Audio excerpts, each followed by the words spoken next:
watching. Ready? Set.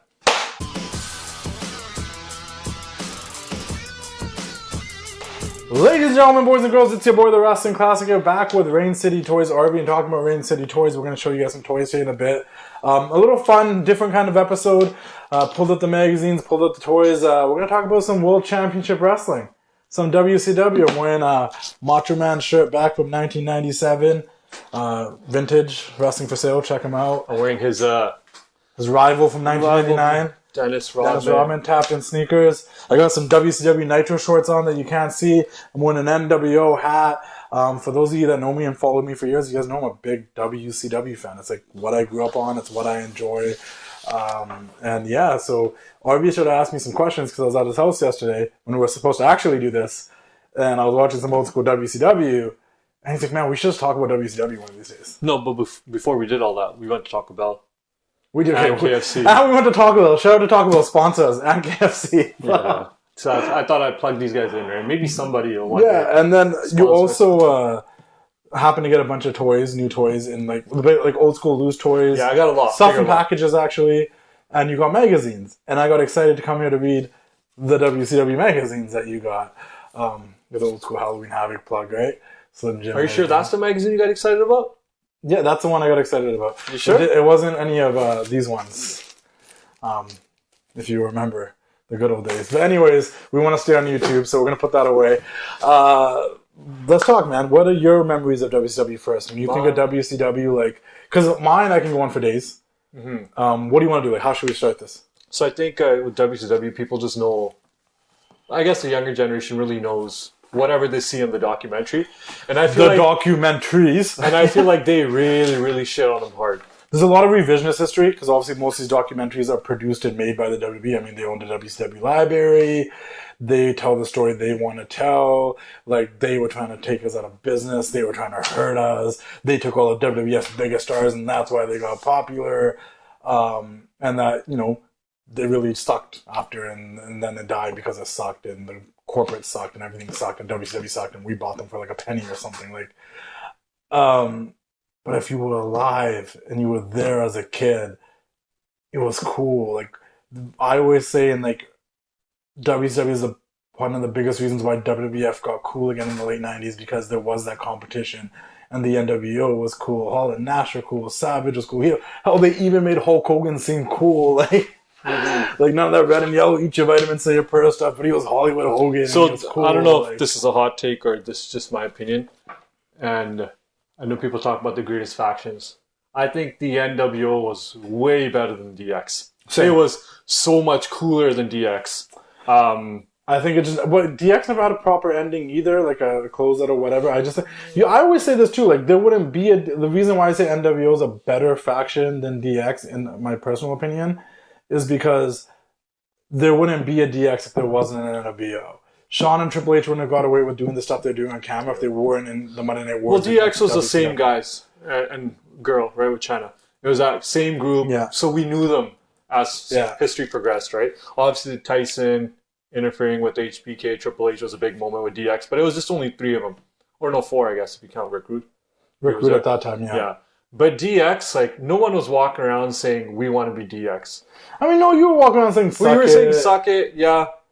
But there were some people that like DX more. I just think NWO No, I'm not going to say we didn't like DX. We knew who they were. We were down with DX. Because obviously, suck it was a big thing. It used to be banned in schools. Yeah. Get in trouble for it.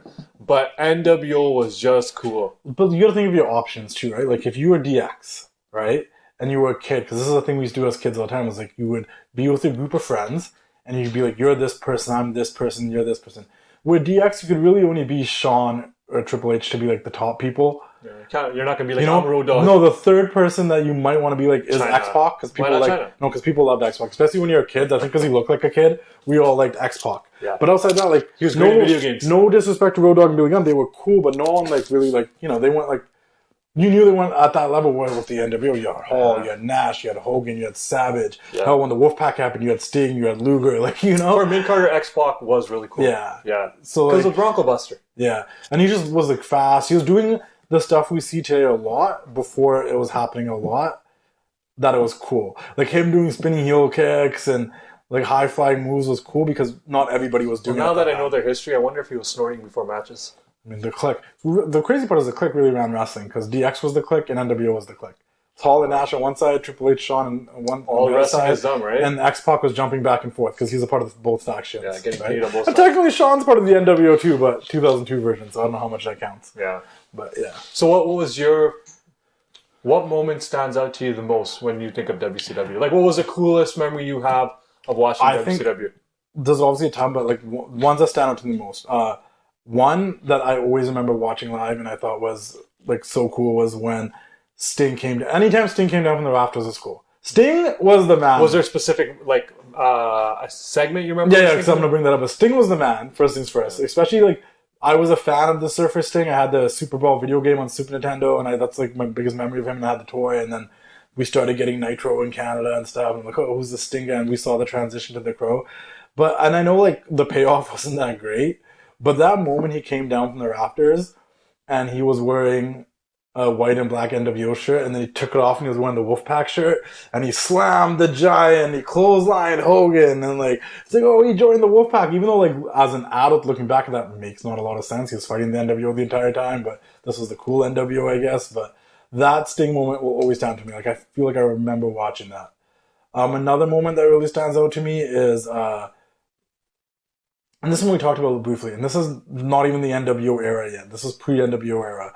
But I remember going to the video store, like I think it was either Rogers or Blockbuster, renting wrestling pay-per-views. And I wasn't always allowed to. It was always like, get a video game, get a movie, but, you know, I like convinced my dad to like, just let me get this, whatever. He didn't care, didn't know, right? And I got like Uncensored 1996. One of the worst pay-per-views, by the way. Horrible. But like they had a triple cage match where it was Hogan and Savage versus like everybody. Like Ric Flair, Arn Anderson, Dungeon of Doom, all these people, Zeus. Like, I remember we watched that. Yeah, and like they win by like hitting them with frying pans. Like, it's an insane match, but like that's a core memory for me. A third one would be during that Millionaires Club versus New Blood feud, which is like the non-popular prime of WCW. Which we discussed. I didn't mind. I was into it when I was a kid. Yeah, I thought it was great. Yeah. You know, like, oh shit, that's the old guys. And yeah. I mean, I didn't mind some of the new guys. They had a battle royal on Thunder. And I remember showing Dan Merson this when I first got him into WCW because I was like, let's just watch some like really bad wrestling. Let's watch some like 2000 WCW. Let's watch a clusterfuck battle royal. He's like, what's that? I'm like, they had this battle royal on Thunder in the year 2000 to crown a new world champion. And like the New Blood was in it and the OGs were in it. And it was so random. Like Bret Hart came out and hit someone like Goldberg with someone with a chair and like just laughed. Hogan was like fighting Billy Kidman, but he was like in one corner for half the match. Jeff Jarrett was in there. Ric Flair was in there. Ric Flair was in street clothes. He's wrestling in like a t-shirt and dress pants. Like it was like the most random, but I'm like, it was so good and so bad at the same time. And I like remember watching this like so like vividly that like I was watching this and like a limo shows up and someone's like walking. They just showed the feet and they didn't show who it was until he came out and it was Savage. And I popped so hard. And it was actually Macho Man's last WCW appearance. He never showed up again after this. But he walked out there and he like came in there and he helped Hogan. He beat up a bunch of people, eliminated like 4 people, and then like eliminated himself. And like the end of the show was him and Hogan like doing a handshake and the show's like going off the air. Someone like fell off the like stage. Like it was crazy. Like it's on YouTube. You gotta find it. Like I'm saying this and it like I need you guys to go watch it. So 3. Okay. A 4th would have to be the Outsiders coming in there. Okay, so you have a top 5. You're doing top 5, or are you going to just... 5. I think when like Hall and Nash guys came out there, like that was dope. You have a figure here, though, of Hall's debut. Yeah, the jeans. Yeah, because you got to remember, right? The Monday Night Wars. For me, specifically, like, when he came out, you can hold it. When he came out in this gear, and he said, hey, do you guys want a war? Like, I also did grow up on WWF programming, and I grew up like a Razor Ramon fan. So to see Razor... And it's crazy because he came out there and like there was a lawsuit in WCW because they came onto the WCW scene, and although like he wasn't Razor no more when he first came, he was still kind of playing the Razor character with the accent and this and that. As you know, as WCW went along, less of the Razor, the accent went away, less of whatever. But when he first came out, I felt like, what is Razor Ramon doing on Nitro? And I specifically remember that. I thought that was super cool. And I think the last one is more just like something they did that I think AEW should do, and people should more, is just like the environment of WCW. They're having the shows on the beach, having Some of my favorite Nitro episodes are the spring break ones. Like the water is around the side and they throw people in the pool. Nash, right? Nash, the cannonball running away from the giant. Yeah. But anyways, like so many cool WCW magazines, guys. I just want to show them so like maybe it's a blast in the past for you all. There's some cool articles in here. There's like some Bobby the Heenan, like he would have a segment in all these magazines where he was just doing commentary of like his thoughts on WCW. This one was probably the best one. They did a whole article about like Kevin Nash on the road and like how his like road trips were and like some sick posters, like a Bret Hart poster. And if you guys got any of these magazines, like drop a comment. I want to see what you guys got. Send some images. It's cool to look at this one. I don't even think I read this one yesterday. This one looks pretty cool. Sting, eh? Oh no, I did. You know why? Because you asked me who this was. I remember now. Yeah. You're like, who's this guy? Jerry Lynn in a mask. What is Jerry Lynn in a mask? I don't know. Obviously, redacted. Mm-hmm. This guy's alright, but this guy's the man. I got that figure. The Slim figure. This one was a pretty good magazine too. A lot of interviews with Macho Man. These magazines that were cool. But while I'm showing these, tell me 5 of your moments for WCW. 5? I'm not prepared, but one. I wasn't prepared either. I just won it. Yeah. Well, one moment that really sticks out to me, I'm gonna say it was when Goldberg beat Hogan for the world title. Yeah. I don't know. That's just when I think WCW. I just think that was one of the coolest moments in Atlanta. The NWO comes. Obviously, it's like the Georgia Dome. Big. Yeah. They sold out a dome. And the match was just. It was what it was. It wasn't, the greatest match. Yeah. But just the aura of Goldberg was like, is this guy gonna win? And at that point, I guess Warrior. But I saw, I was too young, but I rented those videos to watch Warrior beat Hogan become a two title champ. Yeah. But when I saw Goldberg and win he had the U.S. title and now he's world title champion. I was like, this is crazy. This is something else, right? So that's definitely a moment that stood out for me. Number 2 was the NWO trying to sing the national anthem when Bret Hart wasn't there. When Bret got screwed. It was a night after I don't know why I was remembering that. It was a night after Bret got screwed and they all came out with Canadian flags. Like a big flags on the gear, flags on the thing. They were trying to sing "Oh Canada," which is awesome. Mr. Perfect had to take it because he knew the lyrics a little bit more. Yeah, so I know it's not a really wrestling moment, but that's something I remember. I posted that segment so many times. And these are just memories that I remember of WCW, which like I would just really enjoyed. A third was I'll lose my train of thought here. So I said Goldberg, I said the national anthem. Yeah. Third would be I don't know, for some reason I always remember Chris Jericho's list. Oh, the 1,001 moves against they used to call Dean Malenko the man of 1,000 holds, and he's like, I got 1,001 holds, and it was like arm bar, like every 4 moves later, arm bar. Yeah, right. That, and I probably got it somewhere here. I think. Sorry, I'm just gonna dump it. We have so many toys that we're gonna show you before we wrap things up. Because cool moments, I remember this was I don't think this is the right figure for it, but Goldberg and Bret Hart when Goldberg speared. This Bret, and he was wearing the plate. So you know what? To be fair, the plate's in here. Yeah. So basically, but it's the wrong jersey. I think he was wearing a Maple Leafs jersey. He was wearing a Maple Leafs jersey. They probably don't have the licensing rights to put a Maple Leafs jersey in the figure. But he was wearing a Maple Leafs jersey, and he wore the thing. That was a moment. That was cool. And it was crazy because he speared him, and like he was lifeless. Mm-hmm. He was just laying there, like what happened? That was great. And then Bret got up, and he was like, and obviously my favorite wrestler is Bret Hart, so I was excited that he did that to him. So that's 4, and my 5th. I don't know if any specific moment, but I was really, really into the. Was it Booker T? Yeah, Booker T and Chris Benoit. He's had the best of 7. Like deep with some like moments that was like mine was so like popular moments, and yours were like I don't. No, it was good. Like the list of Jericho, the Benoit. No, Booker T and was it? Remember that was it the TV best title? of 7? Yeah, the TV title stuff, right? The best of 7. I don't remember a specific match, but I remember like being into the whole best of 7 series, right? Because I don't remember when the NWO was formed. I didn't have the channel, right? And but you have this right here. I got the. This is when the NWO was formed. So obviously, when I say Rin City Toys, I just want you to know the reason why I always say it because he sells toys. He has all these guys. If you're ever looking for, if you're a collector and you're looking for wrestling toys and you can't find them online, or you're like not looking for, can't find the ones you are looking for, like there's a chance he has them. So check out. Well, yeah, I mean, if it's not on the website, shoot me a DM. Yeah, I'll respond, and I've helped a few people find stuff. But go on, you don't remember when the NWO was formed in 96? Yeah, so I don't remember them forming. I just remember the NWO was there. Yeah, and then I logged in, and Hall and Nash. Like, I remember Nash and Hall leaving WWE, but I don't remember Hall debuting in WCW. Like, how he debuted, how Nash debuted. Yeah, see, I remember that stuff. But, like, I don't know what I saw live. Well, you had an older brother, right? You were yeah, saying, right? So, I did. So I never had Channel 47. We were an immigrant family. I did. I had Superstation. So we and never they do, like, the Thunder commercials after the shows come on. I remember, like, staying home from school, like, somehow getting out of school, and, like, in the morning watching, like, I know, guys, I already know if you didn't remind me, like watching like the Cosby Show and watching like Fresh Prince. I thought you were gonna say Red Shoe Diaries on Channel. Watching. So all these things would be on in the mornings on the Superstation, like the Cosby Show, Fresh Prince of Bel-Air, stuff like this, right? And then they would do a commercial, and I used to love. I wish wrestling they still did this. I don't know if they do in the American channels. They might. I don't know. Where they would be like Thunder this Thursday, and then they do like a quick recap of what happened last Thursday.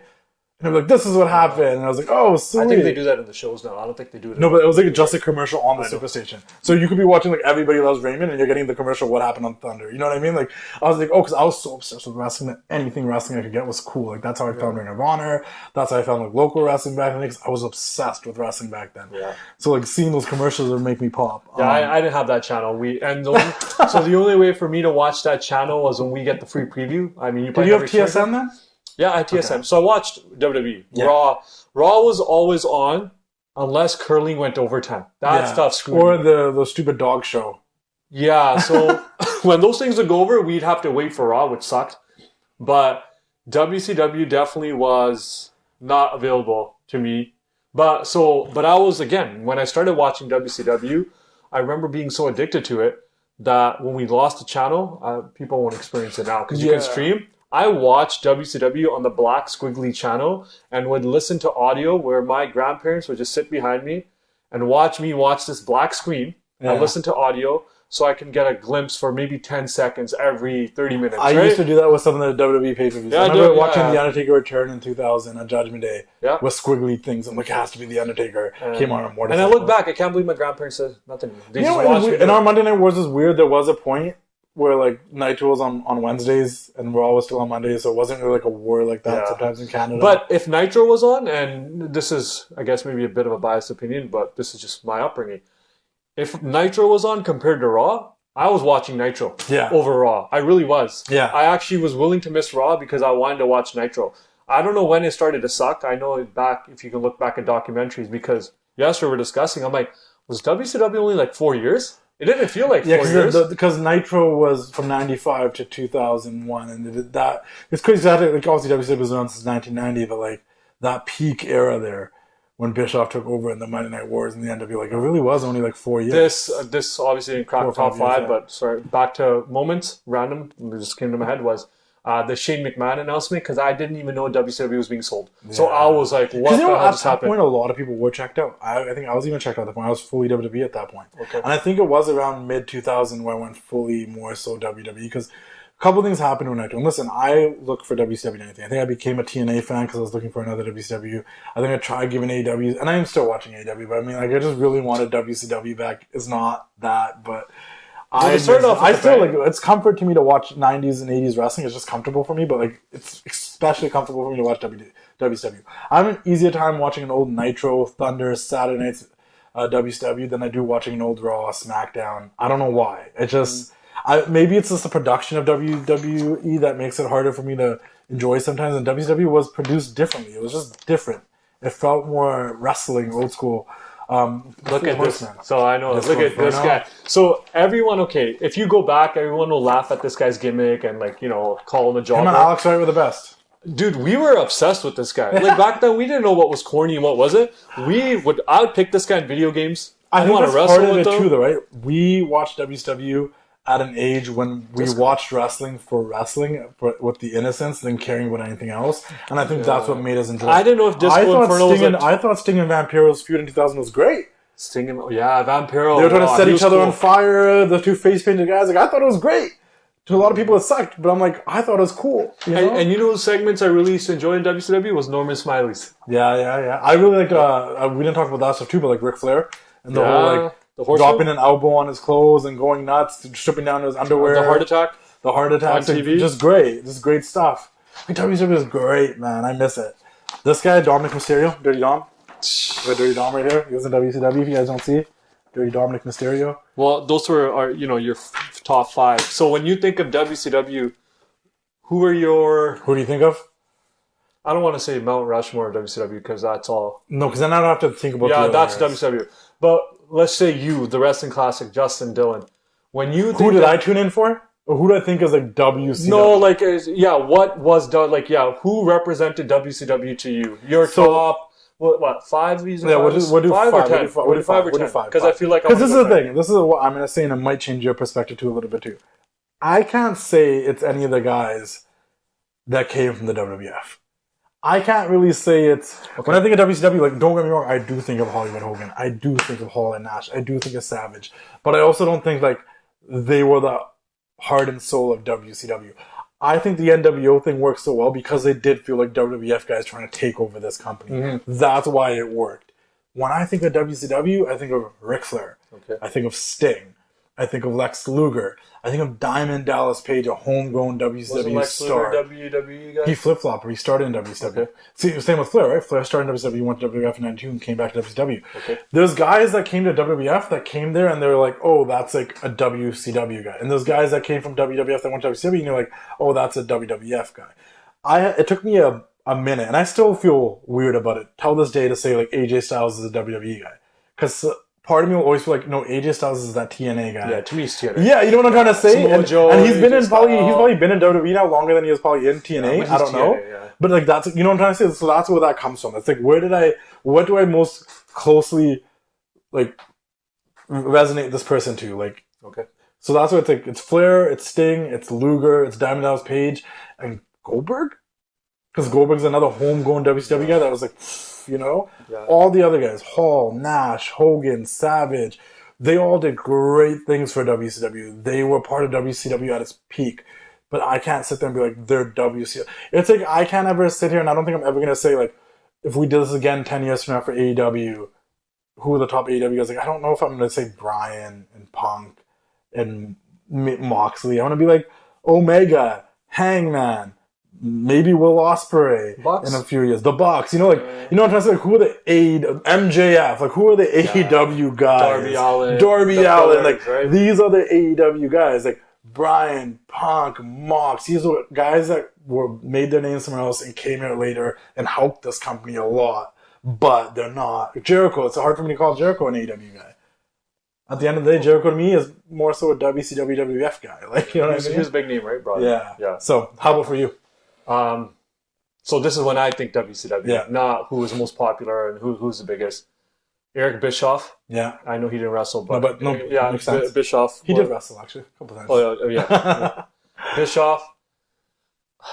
You remember Bischoff was Vince McMahon when he challenged Vince for weeks and weeks and weeks? And then at Slamboree, he came out there for the match, and then Vince didn't come out, obviously. Yeah. And Bruce Pritchard's on record saying Vince would have shown up only if it wasn't as Stephanie's graduation or something. That's the only reason he didn't show up. Otherwise, he would have been there. And then the other big WCW mistake that Bischoff always says, looking back, is if we knew DX was outside, we would have opened the door to let them in. Yeah. And we should have done that. That would have been funny, right? Yeah. If they would have let him in. Because then what's DX going to do? Yeah. They would have came in. They would have been on WCW television. What are we doing here? Yeah, they came to our show. Yeah, he's the guy looking back. He's the guy I wish we had just opened the garage door and just let them in. Yeah, that would have been funny. Yeah, but go on. So Eric Bischoff. I'm not going to choose your three. I mean, Sting, Goldberg, and Rick. Even though Goldberg is probably there, but I'm going to choose a different cast here. Booker T. Yeah, great one. Right. For me, I don't know, Ultimo Dragon. Always. No, hell yeah. Yeah, I'm missing all the cruiserweights. I would have to that's why top 5. I was trying to push the top 10 here. If I was on top of the Park, Psychosis, Rey Mysterio, Eddie Guerrero, Jericho, Dean Malenko, I saw all these guys in WCW first, right? We're going. So what I got? I got Bischoff, Ultimo Dragon, and you said Booker T. Booker T. I'm going to say Chris Benoit. Chris Benoit. WCW, just for sure. Right before he moved over. Yeah. I guess he probably spent more time in WWE, but. No, but once again, I think AJ spent more time in WWE now, but I still see him as the TNA guy or the worldwide independent wrestler guy. I don't see him as a WWE guy. And final guy, I mean, the Giant comes to mind. No, it's a good one. That's where he got his break. And I mean, Big Show's Big Show, but that's a good one. Like, you're giving me grades, right? Like I'm a little kid. Oh, that's good one. No, Good job. Good job, man. Pick. Yeah, good I'm pick. surprised you didn't talk about Dennis Rodman and Karl Malone in WCW. No, I don't know. Rodman was associated to the NWO, right? But Karl Malone's stint was so small. But I do remember him going to Jay Leno, showing up. I remember Jay Leno wrestling. Yeah, teaming with DDP against Hogan and Bischoff. I remember watching the show, the late night show with this guy. Yeah, and also like having an older brother and growing up with Mark Miro. Trying to be bad. But growing up with an older brother and like having all these tapes and magazines from like the 80s, like growing up on the first 5-6 WrestleManias and watching those old like early Raws and primetime wrestlings and stuff like that, like WCW caught me too, because at a time when WWF was getting really like raunchy and bad, and Sable has handprints over her boobs, and I'm trying to see what China's and Playboy and stuff like this was happening on the other channel. My parents were comfortable with WCW because they knew Hogan, they knew Savage, they knew the voices like Bobby Heenan and Mean Gene Okerlund were familiar. And this may sound very like, I guess, uncool at this point, but as a kid, I didn't care about that stuff, like the Playboy magazines. No, we didn't know. It used to fly overhead. Yeah, I didn't know what Val Venus's character was. No, I didn't know what the whole train was. No, I just loved the wrestling portion and like we didn't know what sucking meant, but it seemed cool. I didn't understand what it meant that he was an ass man. I thought he was in love with his own ass. I just thought like ass is a swear word, so he's using the word ass. Oh, he's an ass man. He loves his own ass. Like, you know what I mean? Like, I didn't understand the theme song. Like, I love to kiss them. I love to all that stuff. Pick them. I love to whatever. You know what, man? There's so, like I said, I know I was trying to push a top down. Like Billy Kidman comes to mind. I think WCW, Raven. There's just, and again, it's hard to leave out Goldberg. What's always so fascinating, and I've actually talked to Ray about this, like off camera. Well, I'm like, yeah. Well, I was like, it's like, it's not shocking necessarily, but it still amazes me when people will be like, wow, we've never seen Ray without a mask. And he was like unmasked for like 3 years of W, like 98, 99, 2000. Filthy Animals, baby. Yeah, and he was unmasked the whole time. Hugh Morris. And they're like, it was disrespectful to post him without a mask. Like, he went a whole era in professional wrestling without. I know he didn't want to do it. I know it wasn't like the most favorable decision. But it's like, we've seen him without a mask before, guys. Like, there hasn't been a pro WCW documentary, right? It's all been the demise. Well, it's always pro, and then it's like, wow, but demise. This is how they. What am I saying? Demise? What demise? Yeah. But that's how it starts, like the rise and fall. Okay, we should wrap this up. These magazines are dope. I might be like, we'll read you guys a section of this magazine every once in a while. I'm gonna go watch some WCW. There's like a Heenan stuff in here, but I want to go over some of these figures really quickly. A couple of other WCW guys. There's a guy that got his break in WCW, which is super cool. Cactus Jack. Before you saw Cactus Jack in the WWF, he was in WCW. And this was pre-Monday Night Wars. This was like... What happens? Your arm comes on my screen. But this is pre-Monday Night Wars. This is like... like Cactus Jack versus Vader. Cactus Jack versus Ron Simmons. Like that era. You guys should definitely check those out. I just watched Ron Simmons' little documentary. Oh, did you? Yeah. Talking about Vader. This WCW Vader, an elite. You guys should check out this toy. Pretty cool. It comes with the unmasked Vader. Learning it. Elite. You know the right term. It says it right here. I can read it, guys. The big, cool New Japan Vader mask that he wore a couple times in WCW. This actually, I don't wonder if this is a Japanese one or a WCW one. It says in the back. Oh, no, it's talking about WCW. Ever since his debut, since Great American Bash, 1990. Cool Vader. We talked about when Hogan went to the black and white. Look at that tan. Yeah, no, they tanned the shit out the figure. Yeah, it's cool. I know you have this by someone in the garage, but Lex Luger when he made his debut in Nitro, you gotta get wearing that white shirt. Oh, so you have to get all these toys to build that Lex Luger. That's a thing they do with toys now to make you to buy them all. Crazy, eh? What a scam. But then also, they gotta make their money somehow. The Four Horsemen, Ric Flair, obviously. That's cool. Benoit was part of the Four Horsemen, right? Brian Pillman, Dean Malenko, Arn Anderson, Kurt Hennig was part of it a few times before. Who's the guy that just passed away? Mongo? Steve Mongo McMichael. We remembered him for his budget. Another cool Flair. Anytime you get a WCW World title, I love the big gold. It's always cool. There's some OG Ric Flair and WCW. It has to be like, I feel like this is the 80s. It's longer. That's one of the nicest Ric Flairs they've made. No, it's a great. This is what do they call these? The Ultimates? The Ultimates, yeah. The Ultimate Ric Flair. Yeah. That's pretty cool. Actually, I got the Butterfly Robe Ric Flair somewhere too. Obviously, I'm wearing a Macho Man shirt. He's my guy. I spent years trying to get... That's a vintage shirt you're wearing. It is. It's vintage. It's from like 96 or 97, 98. I wanted this Macho Man Cage Madness shirt. I was going to wear this today too, actually, for so long, and I wanted the OG one. Like, I didn't want to buy like a remake or a replica, which is fine. I'm all here for remakes and whatnot, but I'm like, no, I want the OG one. Wrestling for Sale, shout to him. He had one. He found another one online. He scooped up for me for some expensive price and sold it to me for like $80. That's nice. And he's like, no, because I know how badly you really, really want it. And like, he sent me shirts for free before, but that one he's like, yo, just because, you know, obviously he found it and then had to pay something. So he's like $80 and you can have it, dude, just for you. It's like, whatever. And then you see me wearing in pictures, WrestleMania 34 with Penelope Ford and Joey Janela guys was rocking that shirt. A lot of WrestleMania 34, I took that shirt with me, rocked it a lot. And the cool thing is over the last couple of years, you seem to get more excited when I get new figures. Like when you come by, you always know, hey, what's new? What did you get this Yeah, week? but you also know, what do I get the most excited about? It's the OG stuff. Mm-hmm. And once again, sometimes I feel like it's the OG stuff and the women, because I'm a big women's wrestling fan these days. You got a new Carmella, you got a new Mercedes. Yeah, you're pumped for the Carmella figure. But that being said, I love the OG stuff. And obviously, I have a love for the WWF OG stuff, like Ministry, Undertaker's Purple Glove, Undertaker, Razor Ramon. Yeah, Purple Glove, you're a big fan of like that. Early 90s, like Razor Ramon, like that stuff makes me pop. But these WCW figures, you know what I mean? Like, look how cool this Kevin Nash is. Look at that Outsider shirt, right? Like that, like the fact that they have the actual Outsider shirt that they used to have. Posted that picture so many times on my page throughout the years.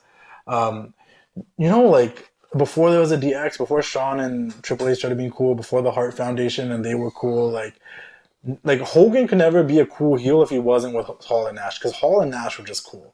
Everybody wanted to be Hall and Nash because they just personified cool. Like that whole late 90s I don't give a fuck era, laid back, like a nonchalant, it was these guys. You know what I mean? Like, you know, and if you read these magazines, like Nash talks about how much he loved like hip hop or rap music. One of my favorite little clips is like when they're beating up Ric Flair and like Nash has his backward bandanas on. He goes to camera, he goes, "Thug life, baby, thug life!" Like that. You see that in WWE. Yeah, and that's because WWF at that time. They were so influenced by hip hop and whatnot, and they had the reins off them a little bit, like they do in AEW, that they were bringing it in. Like Nash, a lot of the stuff that he brought into the NWO was because, they were following the East Coast, West Coast beef between Tupac and Biggie and like Bad Boy and like the different crews. Like they brought that to wrestling. Yeah, there were a bunch of like mid-age, corny white guys, but somehow they made it cool and they brought it to wrestling, you know? So a lot of that credit goes to Hall and Nash. And I think, speaking on that too, like here's a really dope Ultimate Hall that has both the WCW Outsiders and NWO shirt. Yeah. And one half of the tag team titles. There is a Nash that is also an Ultimate that goes with this. We didn't bring it inside. But if you want them, and you want both of them, because having both those together, that's what you want to do. You don't want just one. If you're going to get the Hall, you need the Nash. If you're going to get the Nash, you need the Hall. Because when I used to do my top 10 favorite wrestlers of all time, there was a time, I don't do it no more, well, I would rank Hall and Nash together, and people would be like, why? I'm like, because they have to go together. And they're like, that doesn't make sense. I'm like, no, they're together. Yeah, but some people are just together, right? It's hard to split them. Yeah. Booker T. It's always cool to have a cool Booker T, right? But yeah, it's one of the few shows where we agree, and I feel like if we keep going, we're getting a little sentimental here, and someone might shed some tears, right? Yeah, we got to wrap it up. Our memory lane. There's a cool early WCW Rick Rude with the World Heavyweight title. The only world title that Rick Rude ran on the main stage was in WCW, so it's cool that this is a figure, and it's not. He should have been, in my humble opinion, a WWF champion, but he was not. Different era. People held titles for longer and whatnot. But all these toys in front of me, guys. Rain City Toys. This could keep going higher and higher. We've got the great magazines. I just want to put a spotlight on Rain City Toys, and I really want to put a spotlight on WCW because I love WCW. This might not be the last WCW episode we do. Maybe we do some WCW trivia. We do some guess the theme song, which WCW wrestler is this and stuff. I don't know. Give him clues of a wrestler, and he has to guess which WCW wrestler it is. That'd be fun. But make sure you guys like, subscribe, follow The Wrestling Classic on YouTube, follow me on social media, Instagram, watch all the casual conversations. I've interviewed Alex Wright. I've interviewed Big Papa Pump Scott Steiner. I've interviewed Chris Jericho. I've interviewed Ric Flair. I have stories that I've told on the TWC Show and other shows. This guy coming up. I got Mick Foley dropping this week. I've interviewed... I have stories that I've told about meeting Scott Hall and meeting Kevin Nash and meeting Goldberg. I've told these stories before. And those guys I would have loved to talk to the Macho Man. I would have loved to talk to Vader. That's cool. I heard yesterday you were telling me about Cardell Belts. Well, yeah, how Steve Cardell said if Savage was still alive, he would have really appreciated him. That's dope to hear. And I keep that with me. I don't take that lightly.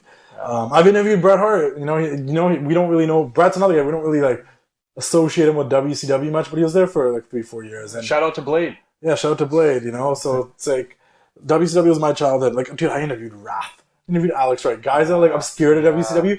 Coming up soon, I'm working on. I'm gonna get Mark Miro, Johnny B. Bad on. Just because for me, like, that's cool. Like, you know, like, so, yeah, check out my casual conversations. Check out Just Yapping. We did a couple of special Just Yapping episodes the last couple of weeks because Arvy was a little tied up. I had Mercedes, my live stream with her. I had Joe Alonzo on. Whatever, covered for me. Yeah, she covered. Mercedes covered for Arvy. What a replacement. Shout out to Mercedes. Thank you for covering for me. I was busy with my schedule. I couldn't attend. So thanks for appearing for me, right? But make sure you guys check out Just Yapping. Check out the TWC Show. We ran a little long. Should I do this too? C-E-O. Is that what she does? Oh, C-E. I don't want to do that. That's cringe. C-E, no. Ignore him, Mercedes. We love you. We'll see you guys all next time. Follow Rain City Toys. Check out raincitytoys.com. Join the Facebook group. That's where you get all the updates and whatnot. Keep doing the thing, and we'll see you all next time. We got to clean this up. Peace.